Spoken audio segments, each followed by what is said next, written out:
এরা মহান মুক্তিযুদ্ধের চেতনা বিক্রি করে এরা আজকে ৭১-এর পর থেকে তারা এ দেশে মহান মুক্তিযুদ্ধের চেতনা বিক্রি করে মহান মুক্তিযুদ্ধের যে মহান চরিত্র সেটাকে এরা কলঙ্কিত করেছে।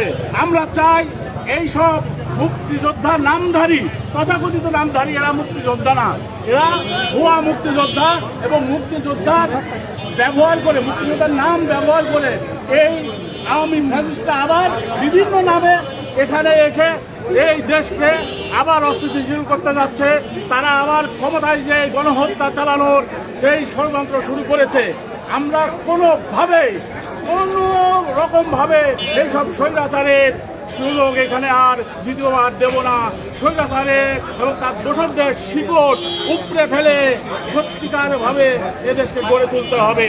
এইভাবে চলতে পারলে ভালো, কিন্তু আমাদের সাবধান হতে হবে যে একদিকে ভারতীয় আধিপত্যবাদ, ভারতীয় দালালরা ভারত এর পিছনে আছে এবং তারা নতুন করে ষড়যন্ত্র করে এ দেশকে অস্থিতিশীল করে আবার তাদের করদরাজ্যে পরিণত করার চেষ্টা করছে। কিন্তু আমি খুদা একজন জুলাই যোদ্ধা, আমরা সংগ্রাম করেছিলাম, জীবন দিয়েছিলাম, আহত হয়েছিলাম, আমরা এদেশে ভারতীয় আধিপত্যবাদ মুক্ত করেছিলাম। আমরা আর ভারতীয় আধিপত্যে আমরা ফিরে যাব না, শৃঙ্খলায় আমরা ফিরে যাব না। এইসব ভারতীয় দালাল আওয়ামী লীগদের আমরা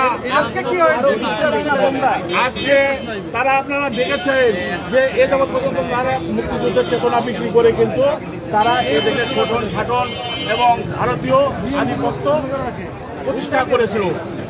এখন তারা আজকে মহান মুক্তিযুদ্ধ ৭১-কে তারা ব্যবহার করে কলঙ্কিত করে ৭১-এর নাম দিয়ে মঞ্চ ৭১-এর নাম দিয়ে তারা সুসংগত হয়ে আবার নতুন করে আওয়ামী লীগকে পুনর্বাসন করার এক অপচেষ্টায় লিপ্ত ছিল। সেটাই আমরা এটা প্রতিবাদ, নিয়মতান্ত্রিকভাবে আমরা এটার প্রতিবাদ জানিয়েছি এবং তাদেরকে আমরা গ্রেপ্তার করার দাবি জানিয়েছি প্রশাসনের কাছে।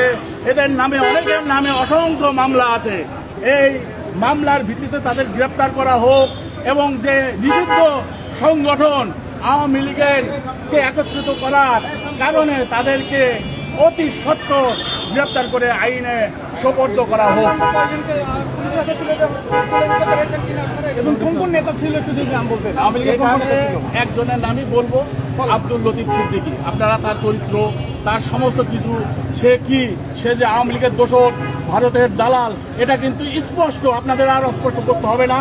যেহেতু আমি মনে করি আপনারা আছেন, মিডিয়া কিন্তু সমাজের দর্পণ, মিডিয়া দেশের দর্পণ, মিডিয়া সত্যিকারভাবে মানে জনমানুষের দর্পণ। আমরা সেই দৃষ্টিকোণ থেকে বলবো এইসব চিহ্নিত লোকদের আপনারা দেখুন যে লতিফ সিদ্দিকীকে দেখার পরে আর কারণ দেখার প্রয়োজন আমাদের হয়নি বা হবে না। তার নেতৃত্বে আসা মানে আর যে চিঠি আপনারা দেখেছেন মনে চিঠিতে সেখানে যেটাই খাট পান না সে আহ্বান করেছে মিটিংটা, হ্যাঁ মানে গোল বৈঠকটা আহ্বান করেছে। অতএব এখানে যে মানুষগুলা সামনের কাতারে আছে তারা চিহ্নিত পঞ্চম বাহিনী, চিহ্নিত ভারতীয় দালাল, চিহ্নিত তথাকথিত আওয়ামী লীগের নিষিদ্ধ আওয়ামী লীগের দোষর। আমি খুদা, জুলাই যোদ্ধা এবং এসদেশ গরিব সভাপতি এবং জাতীয় বীর 15 আগস্ট বিপ্লবের নায়ক বীর মুক্তিযোদ্ধা মেজর বজলুল হুদার ছোট ভাই খুদা।